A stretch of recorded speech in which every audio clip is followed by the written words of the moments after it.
Hey, hey, hey everyone! Good morning and welcome to the storytelling competition of the 7th Sanur Day, Gemma, Aeri. First and foremost, we'd like to thank the judge, all participants, and guests for joining us today. We are so thrilled to have you all here today for a day full of imagination, creativity, and talent. Absolutely. Today we're diving into the magical world of stories, where every kind of tale takes us on a unique adventure. And of course, before we begin our journey, let us introduce ourselves. I'm Cameron, and this is my partner in crime. Jussie. And together, we'll be your guides throughout today's storytelling competition.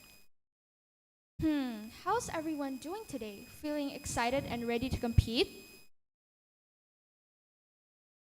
Oh, it looks like all of you aren't ready yet. Shall we repeat that again?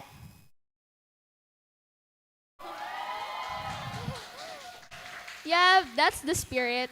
We're all excited today because we're going to witness some amazing talent from all of you. Now, participants must know that there are a few important rules that everyone should be aware of.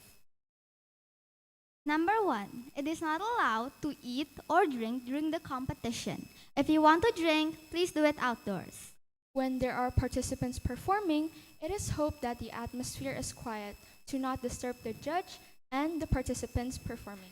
Number 3, it is not allowed to litter around the competition area. Please dispose of garbage at the place provided. Participants are obliged to maintain the integrity of the facility and not damage the equipment. Number 5, the jury's decision is inviolable and absolute. Participants are required to take care of their personal belongings, as the committee will not be responsible for it. Number 7, participants are required to follow all applicable rules and regulations.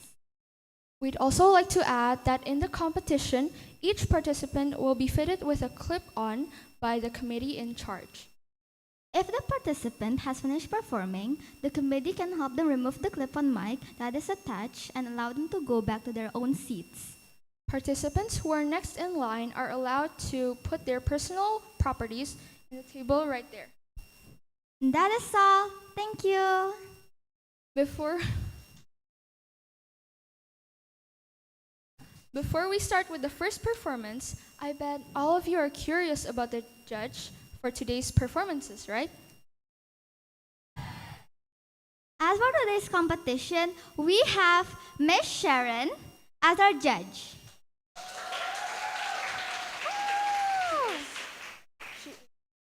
She is an experienced native English teacher from the Odyssey Education. Now that we've already gotten to know our judges, We'd like to recap the order of today's storytelling performances, starting off with Luis Gabriel Nathaniel Marpaong from SD Mardi Yuana Rangkas Bitong. Let's give her a round of applause for her. Him?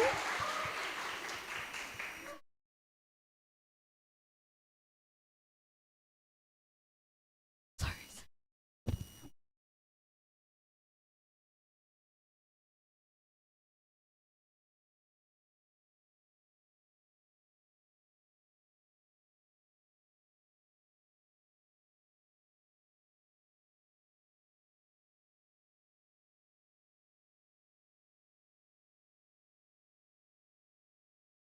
Yes. Good morning, everyone. Good morning, judges. My name is Luis Gabriel Nathaniel Marpaong. I am fourth grade SD Martuana Rangkas Bitung. Today, I'm to present a story from Bakban. Be watching. On one day, there is a two farmer in Bungsu.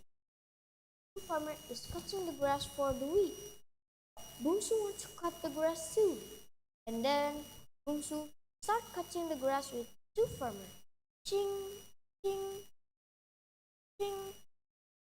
When the two farmer done cutting the grass, the two farmer go away and take rest. Bungsu wants to take rest too. Then Bungsu go to the nearby grass and eat the